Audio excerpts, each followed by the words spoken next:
What do you think the odds are that the moment I get my channel up and running again, I get ill? Apparently really bloody high. So I've come down with a nice juicy case of what feels like conjunctivitis. You know, the one when your eyes go all red and seep out water or whatever it is, and just your eyes go all blurry and stuff.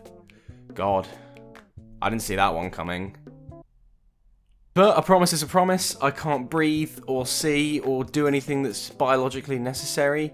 But I've got a video for you. Just expect some snuffly vocals. Not snuffly as in like snuffly as in like my nose sniffles snuffly.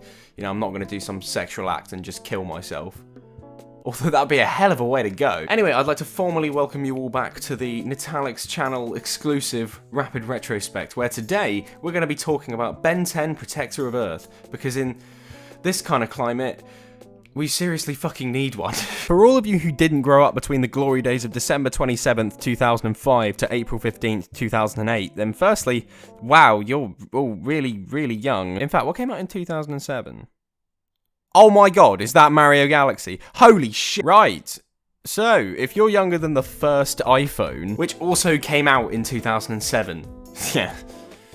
How depressing is that? Ben 10 was a Cartoon Network animated series starring Ben, who is 10, because of course he is. This Ben kid basically finds this watch thing called the Omnitrix, an alien device that gives him the ability to transform into a variety of alien life forms, each with their own unique skills and powers. While it only began gaining traction around the end of the show's time frame, it was one of my favourites growing up, alongside Fairly Odd Parents, The Grim Adventures of Billy and Mandy, and so many others.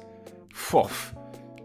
That was a hell of a nostalgia hit. 2007 was also the year of the show's first game, Ben 10 Protector of Earth, released for PlayStation 2, PSP, Nintendo DS, and the Wii. While the initial response was mainly average, with the Sony versions garnering a 6.8, the game was commended for its form of drop-in, drop-out multiplayer and stylistic cel-shaded graphics, while the gameplay and environments were considered bland and repetitive. Personally, I don't actually mind the game. It's just, back in the day, I was all over that thing like I am now to food.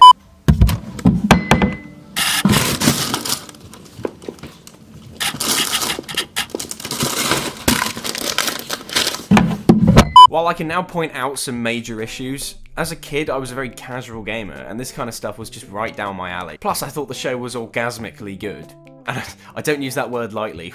It was such a mess. The plot of the game is separate from the show, a side story as it were, though canonically, I can't be sure if it takes place in the same universe. Basically, a mosquito-like drone sent from outer space sucks most of the DNA out of the Omnitrix, resulting in consistent malfunctions and a huge decrease in the number of aliens to change into. Now that I think about it, I don't actually know if those drones are in the show, since I haven't watched it in about 10 years, but how can you suck out Omnitrix juice, or whatever powers it? It would be like if an actual mosquito went to my watch and started sucking on that, and I could only read 5 hours. Time-stealing bugs!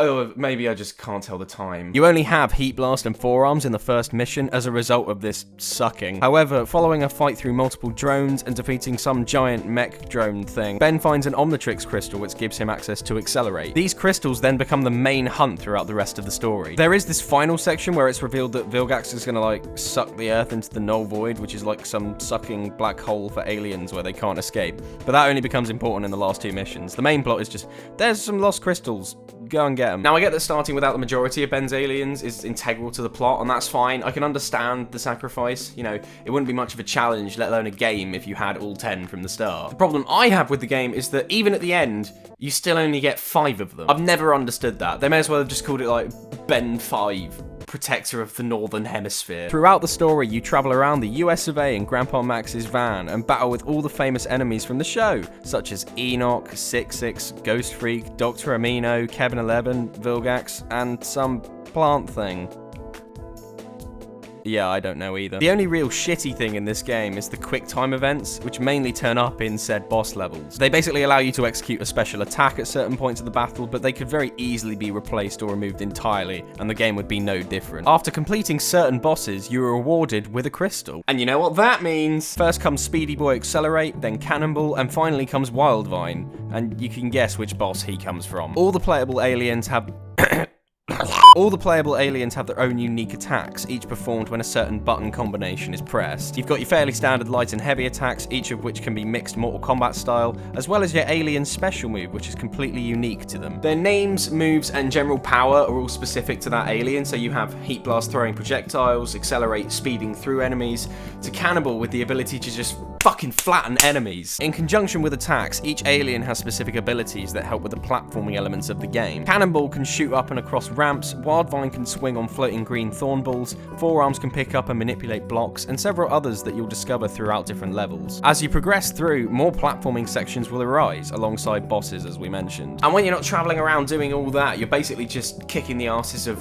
all kinds of aliens. Oh yeah, I'm talking drones, knights, robots, thornhounds, giant cacti, werewolves, mummies, snakeflies, fucking diamond bears. Destroying any of these aliens rewards you with yellow balls of XP, health, and occasionally Omnitrix juice or whatever it's called. Once the yellow bar fills up, you can unlock a brand new button combination for one of the aliens you currently possess, which inevitably results in a new, more powerful move. The platforming and side-scrolling beat-em-up elements don't really coincide. You usually have to jump from one to the other as you're playing, but at least while you're moving between them, you can enjoy the classic Ben 10 quips that we're so fond of.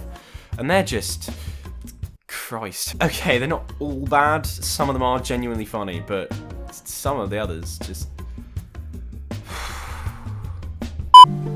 Run home to mama! No, instead he gets you pounded! You're melting!